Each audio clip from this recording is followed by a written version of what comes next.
Okay guys, now let me explain each one of those fire types. When I say a squaw fire, what my grandfather, my family means by that was it was a very small, very quick cooking fire meant predominantly for heating up something to drink or eat real quick. So what he did was we build a small fire in the usual manner, bundle of dry sticks, tinder, lighted, etc. Then we take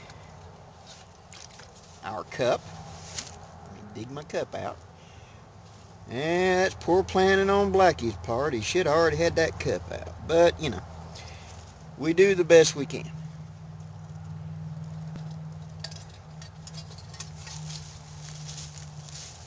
Now, let's say I'm going to heat up a canteen cup of hot coffee or soup or something like that. I've got a small blaze going. What I want to do is I need to put 2 base sticks down like this, kind of parallel to each other. Right here I built my basic fire. Now, the reason there's a gap there is so I can sit my canteen cup. Now make sure that it's fairly level. Go ahead and set that up. You've got the fire going. You've got the heat going right there. Now what you're going to do is the fire is actually on this side of the cup. You're going to start taking sticks and applying them like this, only to the far side of the cup in a crosshatch pattern, kind of like one corner of a log cabin.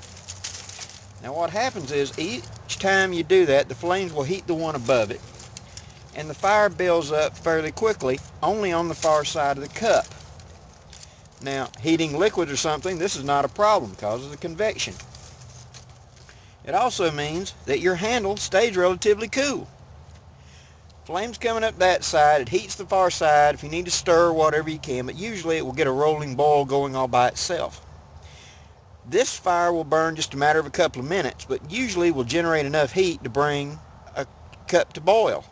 A small kettle or something like that sat the same way. The 2 sticks up allow an air draft underneath. You can pull your cup out, put it back in, but every time you add sticks, you only add it to the far side, like that. Makes sort of like a V pattern, or like that more correctly. And it allows a place for you to take your cup in and out that wraps the heat around 3 sides, but leaves your handle cool. Squaw fire.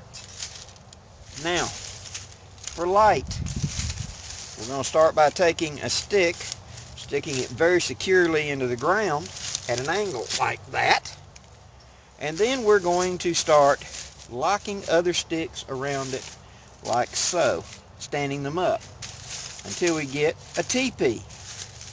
Now a teepee fire, and you'll leave one end open right here, generates a great deal of light for its size. It's very efficient for the fuel as well, because as this part here at the bed of the coals heats to the combustion point and the gases are released from the wood, it flows up in the column of heat, so you get a much higher column of visible light up here at the top. For light. Now, log cabin fire is for making coals.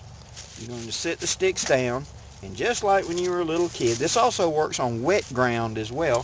When you're trying to get the fire up out of the mud, you want to lift it up and put a bed of sticks and do a pretty good cross pattern like this. Notice you're leaving a big air gap.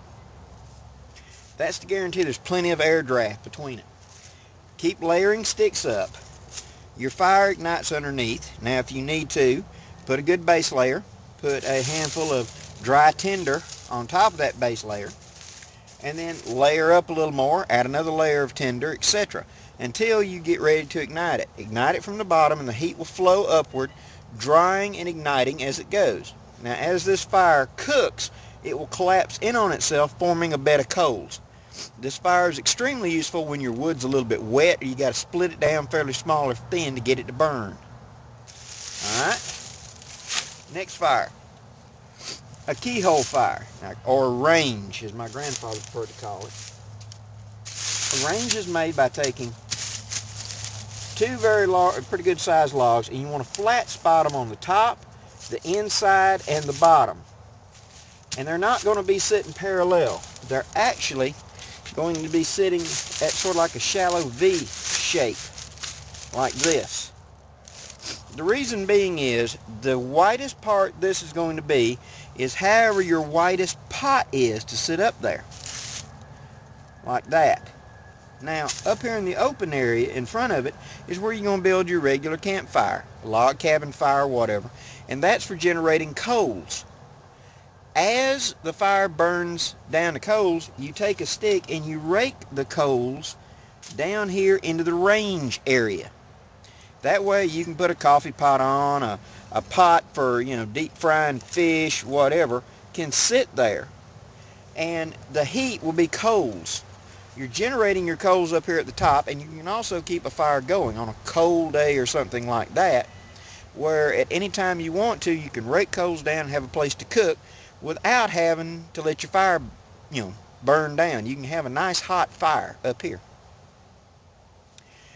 The last one I want to talk about is called a long fire.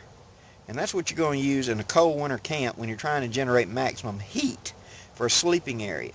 You're going to start with a fire in a central location. And then, instead of piling wood onto the middle, you're going to pile wood onto the outer sides of it. Now, let me do a better demonstration of that. Here's our fire.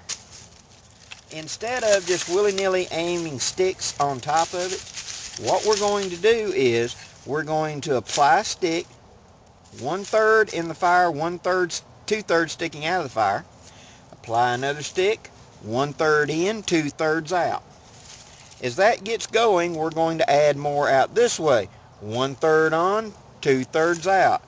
1/3 on, 2/3 out. And that's why you get a wall of fire 5 or 6 feet long that you can keep adding to.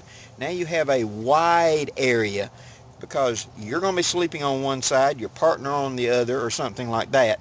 Instead of a small round fire, you have a long fire. Now this is perfect for burning long pieces of wood where you don't have to bust it down to small pieces. So simply lay the long logs up there and keep making sure they stay cooking. Once you get a good bed of coals, it'll burn for several hours on its own, so that whenever you wake up and have to stoke the fire, you've got plenty of coals to work with, and you can just add wood along the whole length, lay back down, the thing will reignite and keep going. It's called a long fire. Now, this is just an overview. I am going to be burning each one of these fires in turn in an upcoming video, so you get to see how from start to scratch to build them, burn them, and how to maintain them. This is just to give you an idea whenever I say I'm going to build a squaw fire or a light fire or a coal fire or a cooking fire, you know what I'm talking about. Okay, I know it's a little confusing. It's alright, I'm going to detail it. But I wanted to give you a good overview to begin with, that there are different kinds of fires. And learning how to produce these different kinds of fires can make it a better experience in the woods.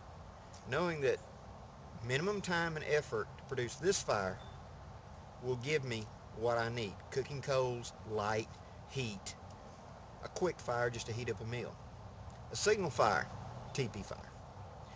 I'll make each one of these fires in turn, start to finish, so that we can see exactly how to build it and maintain it and things like that. Now, yeah, a lot of people already know how to build a fire. I'm not trying to be a smart aleck or nothing like that. I'm simply trying to help those that may not have had experience yet. I've noticed on quite a few videos on the web of people producing a fire, and it's just a pile of sticks. And they get this roaring blaze going, and they stick their canteen cup or their kettle in there, whatever, and they soot it up, or they melt it, or they burn their food, or whatever. I want to show you a little easier way to do it to make your food better and your camping experience better, and not have to use so much time and effort just to build a fire. I hope you enjoyed this video. Please leave your questions and comments. I'm Blackie from Shaman's Forge Bushcraft, wishing you safe journeys and have a great day.